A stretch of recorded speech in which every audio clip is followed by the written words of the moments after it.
The first thing I learned about living in New York wasn't the noise, or the rent, or the way the subway smells like regret and hot dogs. It was that sometimes your roommate ends up being hotter than hell itself, and that was a problem I wasn't prepared for. I had only wanted a quiet corner of the city, a shoebox-sized apartment where I could survive graduate school without drama. But when Alex stepped out of the kitchen that first morning, hair damp from the shower, apron tied lazily around his waist, holding a spatula like it was an extension of his Suli new piece, was officially dead. He was a chef, a real one, not just the kind that burns instant noodles and calls it art. His presence filled the apartment like butter melting on a hot skillet. Rich, warm, impossible to ignore. And me? I was the broke student, arms full of textbooks and insecurities, who never thought he'd be caught staring at another man's lips while pretending to drink coffee. I told myself it was temporary. A month, maybe 2, until I found another place. But life has this cruel sense of humor, doesn't it? The more I tried to keep my distance, the more the universe shoved me straight into him literally. Like the time I slipped on the kitchen floor and landed against his chest, his arm steadying me, his laugh soft and teasing. Or when he leaned over me while cooking, his breath ghosting against my ear as he whispered, "Taste this." It wasn't just attraction. It was dangerous. Because Alex wasn't just beautiful, he was complicated. There was something in his eyes, a storm hidden behind the jokes and the recipes. Something broken, something he didn't want anyone to touch. And yet here I was, aching to touch it. I didn't fall in love. Not at first.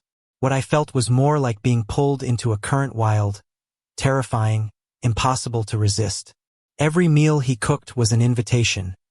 Every accidental brush of skin a promise I pretended not to hear. Nights stretched longer when he was around, the air charged with a tension I couldn't explain to myself, let alone to him. One evening, when the city outside was drowning in rain, I walked into the kitchen to find him cooking by candlelight. The power was out, but he moved like it didn't matter, his face illuminated by the soft flicker.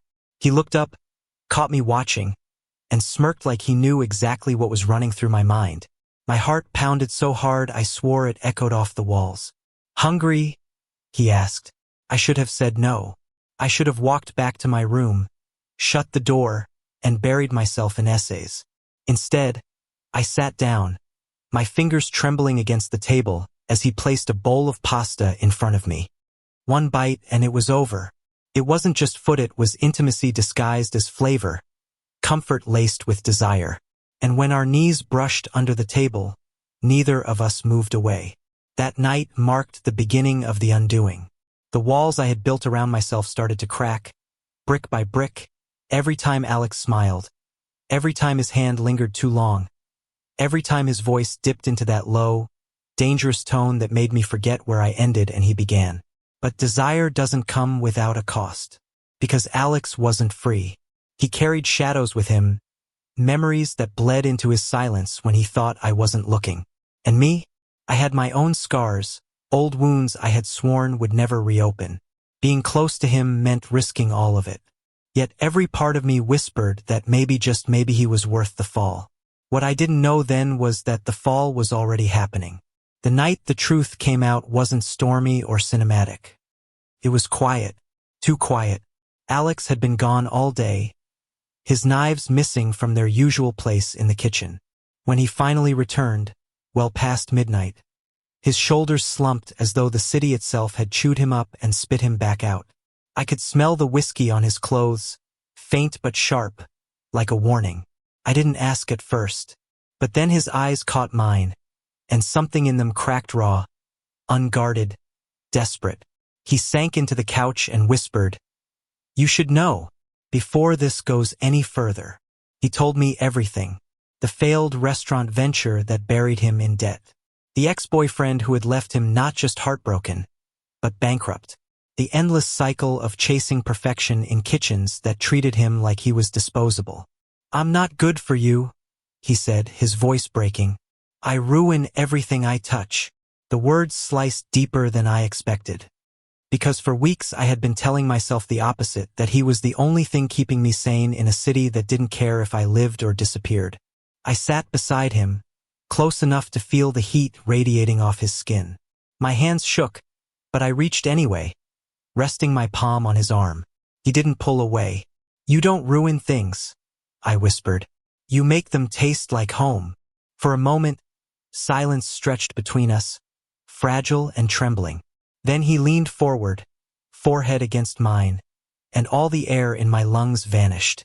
I could taste his hesitation, his fear, but also the fire he had been holding back for so long. When our lips met, it wasn't the kind of kiss that explodes. It was slow, bruised, a confession wrapped in tenderness. And yet, it consumed me. Every second with him burned like the edge of a knife, both dangerous and necessary. But falling in love didn't magically fix him. Or me. The days that followed were messy arguments over bills, over late nights, over the way I caught him staring at old photographs when he thought I wasn't watching. He was a man who carried his guilt like armor, and I was reckless enough to try to break it. One fight ended with him slamming the kitchen drawer so hard the utensils clattered like gunfire. "You deserve someone stable, someone who doesn't drag their past around like a corpse. And you think I don't have my own ghosts?" I shouted back. That was the breaking point. For 2 days he vanished. No calls, no notes, just silence.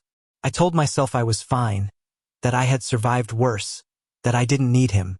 But the truth? The apartment without Alex was hollow. Empty in a way that made breathing feel like a chore. When he finally returned, he looked destroyed, eyes red, clothes wrinkled. A man who had run too far from himself. "I almost didn't come back," he admitted, voice hoarse. "But then I realized.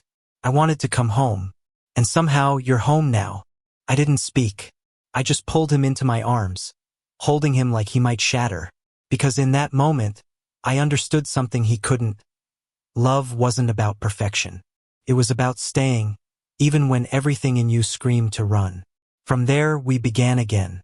Slowly, carefully. I watched him rebuild his confidence in the kitchen, taking catering gigs, experimenting with dishes late into the night, laughing when I pretended to be his taste tester and nearly burned my tongue. He, in turn, learned to sit with me when the weight of school pressed too hard. His hand squeezing mine under the table when I confessed my own fears of failure. We weren't perfect, but we were learning. Together.